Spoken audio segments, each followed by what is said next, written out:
Ya Ibu, tadi sudah melihat video gambaran dari 5 kontrol tersebut. Kira-kira bisa diterapkan di lembaga kita sebagai jenjang fondasi tidak Ibu?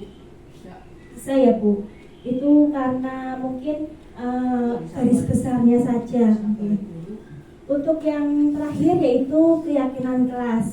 Nah, keyakinan kelas itu adalah sesuatu yang diyakini bersama, yang berasal dari penyatuan pikiran untuk menjadi nilai-nilai kebaikan untuk diturunkan di kelas.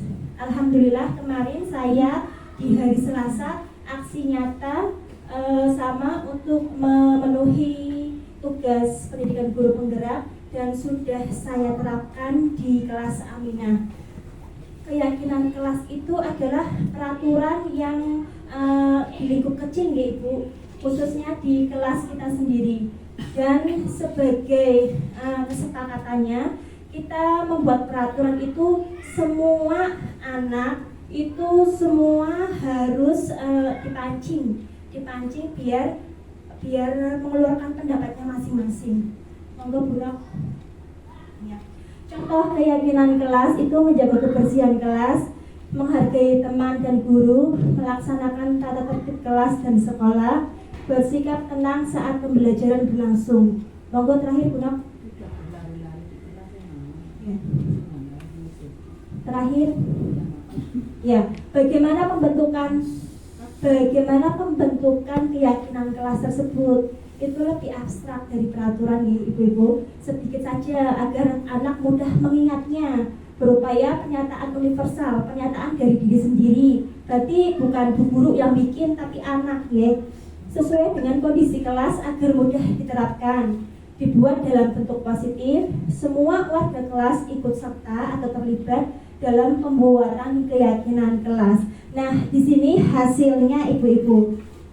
Kemarin saya sudah menerapkan aksi nyata tersebut. Nah, di sini saya menyiapkan kertas Asuro 2. Yang pertama untuk keyakinan kelasnya, yang kedua untuk pengesahan. Dan butuh kertas note buat anak-anak. Dan karena anak-anak tersebut belum bisa menulisnya, kita sebagai guru pendamping atau guru kelasnya itu membantu anak tersebut untuk menuliskannya. Yang penting itu pendapat anak sendiri Ibu-ibu. Dan alhamdulillah ini berapa Bunak kemarin Bunak? 26 itu ternyata berbeda-beda Bu. Maksudnya tidak ada, maksudnya kembar, tapi menurut dianya sendiri itu kayak gini Bu. Oh berarti peraturan ya. Peraturan berarti tidak boleh dilanggar. Nah di sini ada tidak boleh nakal, tidak dorong-dorongan, bahasanya anak ini Bu. Berbagi bekal, jangan marah-marah, tidak boleh berantem, tidak boleh memukul, menendang, tidak cengeng, jangan ambil bekal teman, ke kamar mandi sendiri, mendengarkan ibu guru saat pelaksanaan pembelajaran, tidak berkata kasar. Biasanya itu yang paling sering ya. Anggap saja kita ambil suatu kesepakatan yang paling sering dilanggar murid-murid kita pada saat KPM.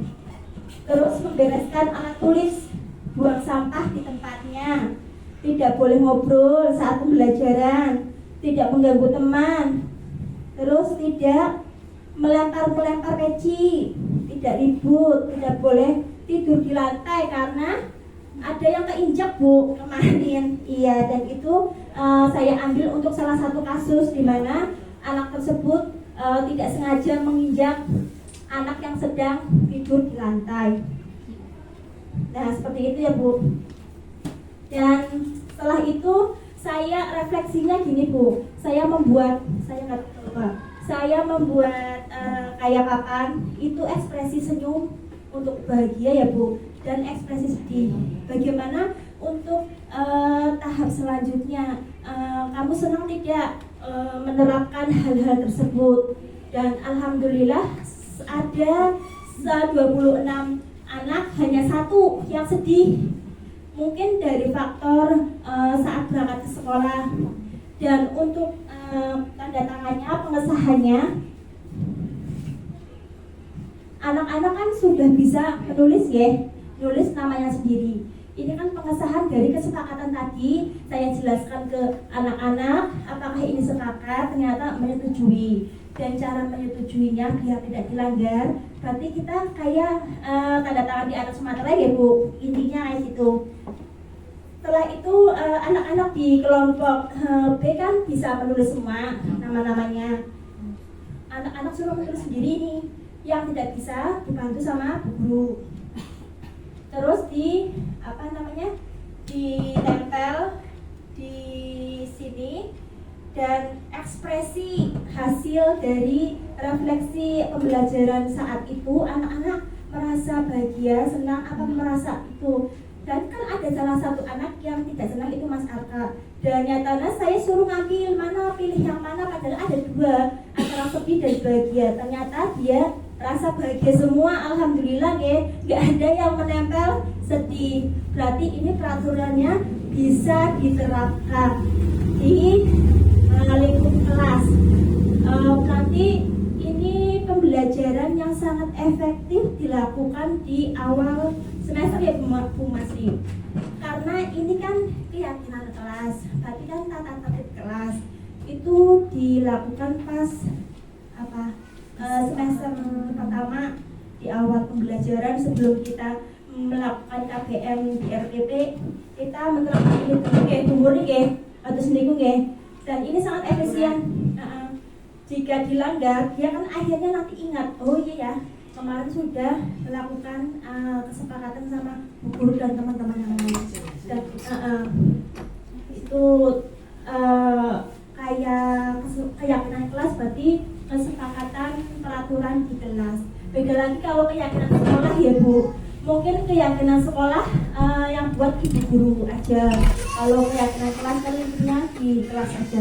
Ya, itu saja dari 6 poin. Alhamdulillah sudah saya sampaikan semua. Semoga bermanfaat dan pemahaman saya itu nyambung tidak Bu? Maksudnya diterima, bisa diterima ibu-ibu. Iya, barangkali penjelasan saya belepotan ataupun apa, saya mohon maaf. Wabillahi taufiq wal hidayah. Wassalamualaikum warahmatullahi wabarakatuh.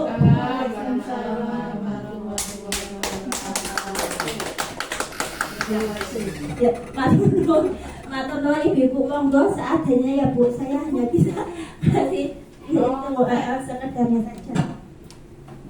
Kurang alhamdulillah.